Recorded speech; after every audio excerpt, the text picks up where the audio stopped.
Je me présente, Xavier Kergadalan, je travaille au CEREMA et je vais vous parler de la modélisation de la dépendance entre la marée et la surcote météorologique pour l'estimation des niveaux marins extrêmes en site à fort marnage, sujet qui a déjà été évoqué par Déborah ce matin. Ce travail s'inscrit dans une thèse effectuée au laboratoire d'hydraulique Saint-Venant sous la direction de Michel Benoît avec en co-encadrant Pietro Bernardara ici présent. La thèse a été soutenue fin 2015. Alors pour ce travail de modélisation, déjà, il y en a deux objectifs. Le premier, c'est un objectif scientifique avec la modélisation de la dépendance, mais pour une exploitation statistique, puisque là, je m'intéresse à une analyse statistique des niveaux marins extrêmes en site à fort marnage, tout simplement parce que je vais chercher à avoir des résultats en métropole pour le littoral, pour les ports de mer du Nord, Manche et Atlantique. Derrière, on a quand même un objectif opérationnel qui est la définition d'un niveau marin de référence avec des rapports qui font référence, rapports du CHOM et du CENMEF qui datent de 2008 et de 2012, sur lequel je vais revenir juste après. Juste avant la présentation, le sommaire, donc quelques rappels rapides, ce qu'on a déjà évoqué, ce qui était une surcote, l'état de l'art, les données d'entrée que j'ai utilisées, puis après je vous parlerai des méthodologies mises en œuvre avant de conclure. Le rappel, donc je travaille sur la marée et la surcote, donc il y a bien une décomposition, c'est une méthode indirecte, avec la surcote étant la différence entre l'observation, on voit ici la courbe du haut, ce qui est enregistré au marégraphe de Brest, et la prédiction qui est calculée, qui est la courbe du bas. Donc on obtient une surcote qui est assimilée ici à une surcote météorologique, mais c'est vrai, on en a parlé un petit peu, on peut avoir dans cet apport d'autres phénomènes qui sont plus ou moins filtrés comme les ondes infragravitaires. Aussi on peut avoir un reliquat de wave setup. Les conditions de marée en France sont assez variables. En Méditerranée, on a des marées qui sont assez faibles. Manche Atlantique, on a quand même une configuration un peu particulière et des marées de Vivo qui vont de 3,7 mètres à 10,7 mètres. C'est sur ce type de marnage que je vais travailler. Et parce qu'on a des risques importants quand on travaille avec le surcote instantané de déphasage entre l'observation et la prédiction, donc qui sont des déphasages qui peuvent être liés à des problèmes de calage, c'est souvent des problèmes de calage dans les données anciennes. On travaille pour limiter ce risque d'erreur avec les surcotes de pleine mer, qui ne sont pas une différence instantanée, mais c'est la différence du maximum de niveau d'eau observé aux alentours de la pleine mer avec le maximum prédit. Donc les deux valeurs ne sont pas forcément simultanées. Donc tous mes calculs vont être effectués au moment de pleine mer et ne sont valides qu'au moment de pleine mer. L'état de l'art, la méthode qui fait référence actuellement, c'est donc pour les sites à fort marnage, c'est une convolution surcote marée avec la RJPM, Revised Joint Probability Method, introduite par Tone et Vessi en 89, que je vais vous présenter un petit peu plus dans le détail juste après, qui part ici sur l'indépendance de la surcote météorologique avec de la marée. Ça a été initié au départ pour des surcotes horaires et ça a été appliqué en France par Bernard Simon, donc des premiers travaux de 94 et de 96, au moment de pleine mer. Donc c'est la méthode qui est utilisée actuellement et qui fait référence, qui a été reproduite pour les travaux du CHOM et du CENMEF avec les niveaux de référence de 2008 et de 2012. Les deux études sont actuellement valides et se complètent. La question qu'il y a derrière, c'est que quand on regarde les résultats, on peut se poser la question d'une surestimation apparente des niveaux d'eau par l'approche statistique. Donc c'est ce qu'on a essayé de comprendre ici et de modéliser. Donc pour bien comprendre la convolution surcote marée, en fait on a une décomposition du signal de niveau d'eau par la marée et par les surcotes, donc marée de pleine mer et surcote de pleine mer. La marée de pleine mer, sur environ 18 ans à Saros, on arrive à avoir une distribution relativement complète. Donc on a une distribution empirique qui est représentée ici, avec les niveaux de marée et les occurrences. Pour les surcotes de pleine mer, on a aussi une distribution empirique. Il suffit de regarder un petit peu tout ce qui a été observé. Donc juste avant, c'est vrai qu'on l'a évoqué, ça j'en parle après. Prendre un petit peu trop d'avance. Donc, sur distribution empirique, avec la formule de convolution qui est ici, qui en fait, pour calculer la probabilité associée d'un niveau d'eau donné, par exemple 10 mètres, on va calculer toutes les probabilités associées des conjonctions qui permettent d'atteindre ce 10 mètres. Donc par exemple, une marée de 8 mètres et des surcotes supérieures à 2 mètres, une marée de 9 mètres et des surcotes supérieures à 1 mètre, une marée de 11 mètres et une décote de moins 1 mètre. Donc on va explorer sur l'ensemble des possibilités de l'amplitude de marée, c'est ce qui est représenté par l'intégrale. On a la probabilité de marée associée à la probabilité de surcote. Donc ça permet, on somme toutes ces probabilités, on a la probabilité associée à l'ensemble des conjonctions. Par contre, on travaille sur une distribution empirique et pour la queue de distribution, on manque un petit peu de valeur, on est assez imprécis. Et notamment, on sait qu'il peut y avoir des surcotes qui sont, enfin les surcotes ne sont pas plafonnées réellement en amplitude.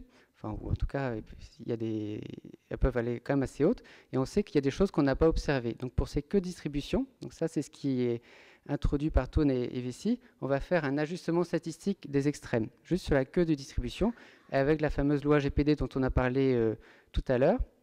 Le facteur zeta qui introduit le nombre moyen de tempêtes, donc ça permet, on a ici les points d'observation en bleu et l'ajustement en cyan. Donc ça permet de faire correspondre les deux lois au tout début. Le seuil de tempête utilisé, c'est à partir de quand on considère qu'on cale la GPD, donc c'est U qui est ici, un petit peu inférieur à 0,4. Et le facteur d'échelle qui va conditionner la pente de ma courbe cyan, et le facteur de forme xi qui va faire que voir si elle est plutôt asymptotique, si elle part en ligne droite ou si elle part un petit peu en cloche. Et ça me permet d'avoir un résultat donc sur une représentation classique qu'on a vue précédemment avec en abscisse les périodes de retour et les niveaux d'eau associés qu'on peut représenter avec les pics réellement de niveau d'eau observés pour contrôler visuellement la qualité de nos résultats. On a aussi des tests statistiques pour vérifier un petit peu, quantifier un petit peu tout ça. Pour ce travail, j'ai travaillé avec les ports de référence. Donc ce sont des ports, des observations marégraphiques pour des ports pour lesquels on a plus de 10 ans d'observation. Donc ça, c'est une durée fixée un petit peu arbitrairement. Les ports sont matérialisés ici. Ce sont les données horaires issues fournies par le CHOM, donc REFMAR. Les prédictions de marée pour calculer les surcotes de pleine mer sont aussi fournies par le CHOM aux données horaires.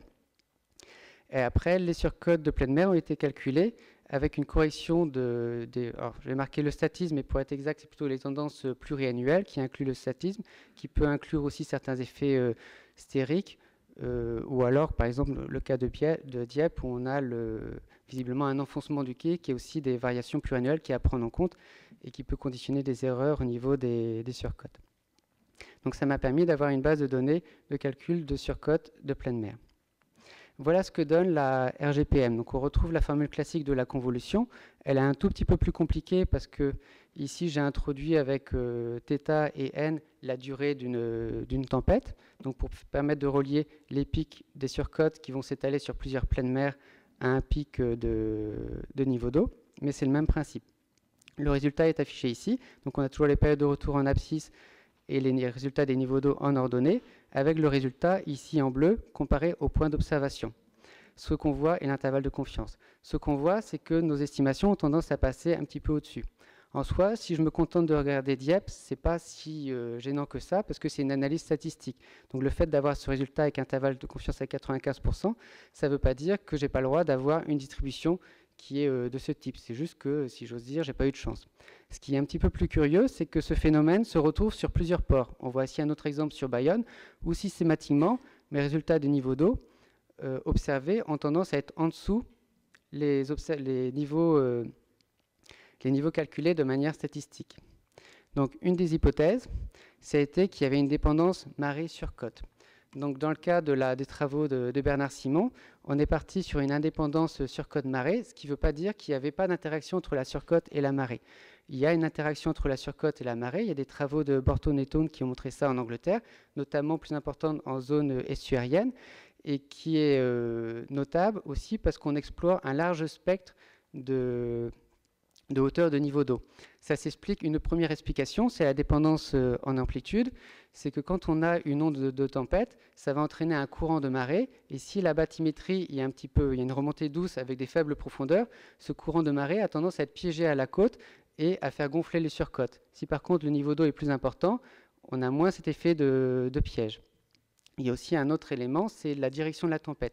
Si la tempête frappe perpendiculaire, si ce courant finalement qui accompagne l'onde de tempête est perpendiculaire à la côte, cet effet de piège va aussi être accentué. Donc c'est pas si c'est normal d'avoir cette amplification qu'on s'attend plutôt à voir finalement en basse mer qu'en haute mer. L'hypothèse qui a été avancée donc ça a été montré pour les surcotes de pleine mer, notamment du côté de Dunkerque, si je ne dis pas de bêtises, par Déborah Hédier du BRGM. L'hypothèse de Bernard, c'est pas que il pourra me reprendre si je dis des bêtises, c'est pas que cette dépendance et cette interaction est inexistante, c'est juste qu'on travaille avec les niveaux de pleine mer, donc finalement l'amplitude des hauteurs de marée explorées n'est pas si importante que ça, donc on peut considérer que cet effet lié à l'interaction est à peu près constant, quels que soient les niveaux de marée explorés, parce qu'on est au niveau de pleine mer et qu'on n'ausculte pas un large spectre. Une autre type de dépendance, c'est la dépendance saisonnière qui avait été introduite, enfin j'ai vu les premiers papiers de Pirazzoli là-dessus, mais il y a peut-être d'autres personnes qui ont travaillé, qui est de dire finalement que la manière dont se produisent les fortes marées et les fortes surcotes n'est pas si aléatoire que ça, mais sont conditionnées par des calendriers différents.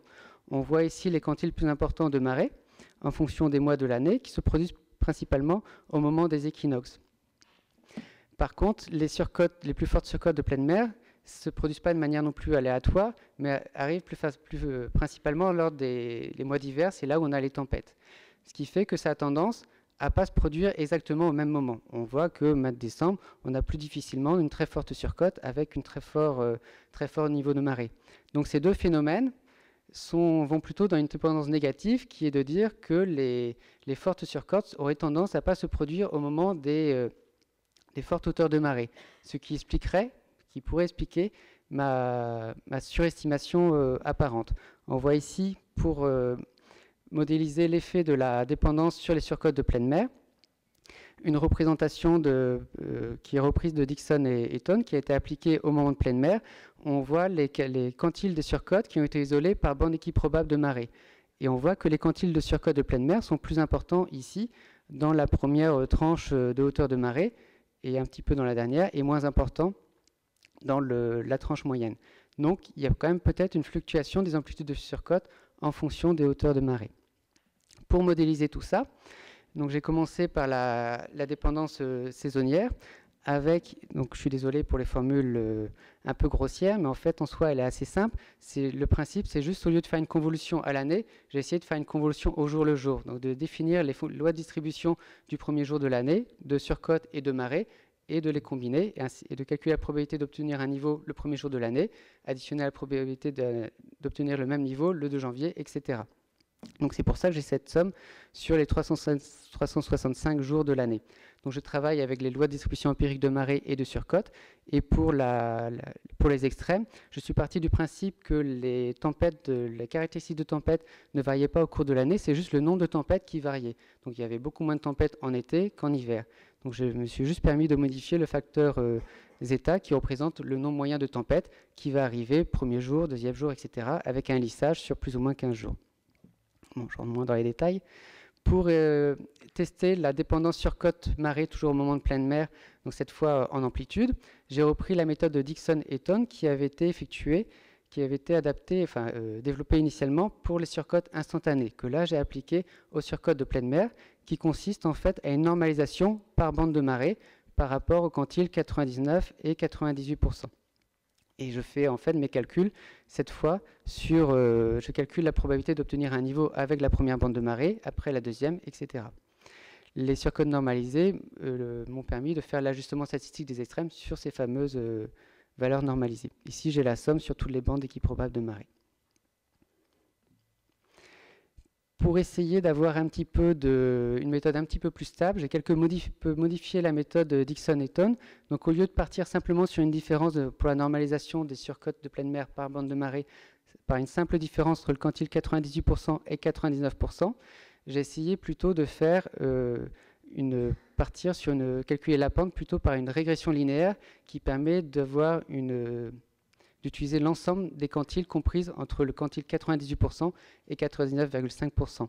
Là, on voit l'ensemble des quantiles par bande de marée, donc à chaque couleur correspond une bande de marée.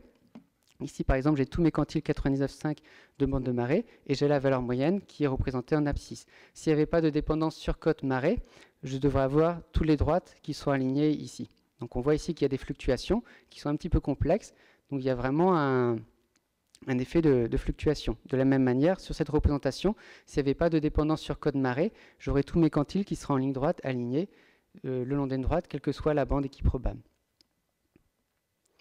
Les résultats sont présentés ici pour l'ensemble des ports étudiés, 19, avec un calcul de la période de retour millénale du niveau d'eau, donc issu de la convolution sur cote marée. Les résultats classiques de la RGPM avec une loi GPD. Les résultats avec la dépendance, le modèle de dépendance saisonnier, le modèle Dickson-Eton au moment de pleine mer et la méthode revisitée. J'ai fait apparaître en bleu les différences qui sont supérieures à 10 cm et en jaune qui sont inférieures à 10 cm. En gris, on a une différence entre les deux valeurs, RGPM servant de référence, inférieure à 10 cm. Ce qu'on voit avec les modèles saisonniers, c'est que finalement, on n'a pas de différence réellement importante avec la RGPM. Pour Dickson-Eton, on a des différences, mais finalement, c'est pas très, ça manque un petit peu de cohérence. On passe d'une différence négative à l'absence de différence à une différence positive. Et avec la méthode revisitée, on a quelque chose d'un tout petit peu plus cohérence avec une interaction sur côte marée qui serait plus importante en baie de Seine et au sud du golfe de Gascogne. Avec les différences les plus importantes étant atteintes pour Dieppe, on a des variations de niveau qui, on voit, sont supérieures à 50 cm. Un effet aussi de dépendance négative pour le port du Havre. Pour que ce soit un petit peu plus parlant, j'ai reprojeté les niveaux au niveau des ports, avec toujours les périodes de retour en abscisse et les niveaux d'eau en ordonnée. On a en bleu les résultats de la RGPM, en cyan qui se confondent quasiment les résultats du modèle de dépendance saisonnier. Donc là, on voit clairement que les deux droites, enfin les deux lignes se confondent presque. Donc ça va vraiment dans le sens où, non pas qu'il n'y ait pas de dépendance saisonnière, mais c'est que l'influence, enfin la dépendance saisonnière n'influe pas tellement, semble ne pas influer en tout cas sur les estimations statistiques. Après, on a en rouge les résultats de la dépendance, enfin du modèle de Dickson-Eton, et en vert les résultats du modèle modifié de Dickson-Eton, avec donc l'intervalle de confiance correspond à la RGPM. Ce qu'on voit, c'est que pour Dieppe, en effet, on a tendance, avec la courbe qui se rapproche le plus des observations, c'est en effet la méthode modifiée. Maintenant, ça c'est une analyse visuelle. Il est assez compliqué et il serait plus souhaitable si on pouvait d'avoir des critères statistiques qui permettent de quantifier exactement en quoi on s'améliore, en quoi on se rapproche. Parce qu'il ne faut pas oublier que tout ça, normalement, est associé à des intervalles de confiance. Quand j'ai essayé de quantifier ça, je me suis arrêté à un problème, c'est que les tests statistiques me permettent de dire un petit peu tout ce que je veux. En fonction, si je vais plutôt travailler sur des tests qui vont s'atteler à la queue de distribution, au milieu de à cette partie-là, suivant le seuil que je choisis pour étudier ma queue de distribution, selon si je choisis de calculer directement sur les niveaux d'eau ou sur les niveaux d'eau, les probabilités de niveau d'eau, sachant qu'on est au-dessus du seuil, j'arrive à faire dire tout et son contraire à mes thèses d'analyse statistique. Donc finalement, ici, je n'ai que l'appréciation visuelle qui me permet de dire que j'ai tendance à coller un petit peu plus aux observations. Ça, c'est le cas de Dieppe. Je n'ai pas représenté le cas du Havre où on a une dépendance négative ou qui pourrait s'expliquer avec... alors, la difficulté ici, c'est que je suis dans une approche statistique et c'est assez compliqué de mettre en face une analyse physique. Pour le Havre, on peut avancer le cas particulier de l'influence de la Seine avec des tenues de pleine mer qui pourraient expliquer peut-être quelque chose de ce type. Donc là, on a une amélioration des résultats. On a dit Dieppe, baie de Seine et sud du golfe de Gascogne. Ça pourrait être lié, on peut imaginer que c'est l'effet de baie qui emprisonne un petit peu les ondes de tempête et qui les font gonfler. Maintenant, quand on regarde les surcotes réellement au niveau des tempêtes, on n'a pas de tendance claire et nette. Donc on a des tendances moyennes qui sont affichées là et qui ont ce résultat, mais des fois on peut avoir sur certains événements un gonflement des surcotes au moment des pleines mers, des fois c'est au gisant, des fois c'est au flot, et c'est assez variable. Donc c'est vraiment la représentation d'un comportement moyen. pour le nord de la France, Calais, on voit que l'ensemble des courbes se confondent presque, donc on n'a pas de différence significative.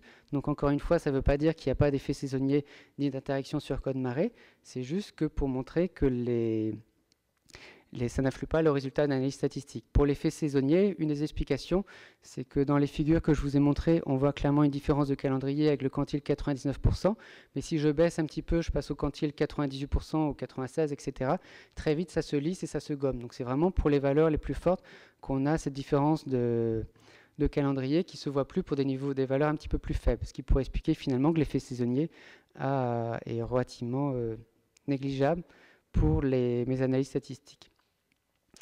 Donc ça, c'est pour les cas de figure où il n'y a pas de plus-value réellement pour la modélisation de la surcote, l'interaction de la surcote et la marée. Et on a quelques cas particuliers qui continuent à poser de questions, et en particulier surtout un, qui est le cas de Saint-Malo, où on voit qu'on passe clairement à côté de quelque chose. Donc ici, on voit l'ensemble des courbes qui passent très nettement au-dessus des observations. Donc, une minute. Voilà. Pardon ? Une minute. Ça tombe bien, j'arrive à la conclusion. Donc les conclusions, c'est la dépendance sur code marée au moment des pleines mers est intéressante à être étudiée seulement pour Manche Atlantique et mer du Nord. Saisonnier, on a un effet négligeable.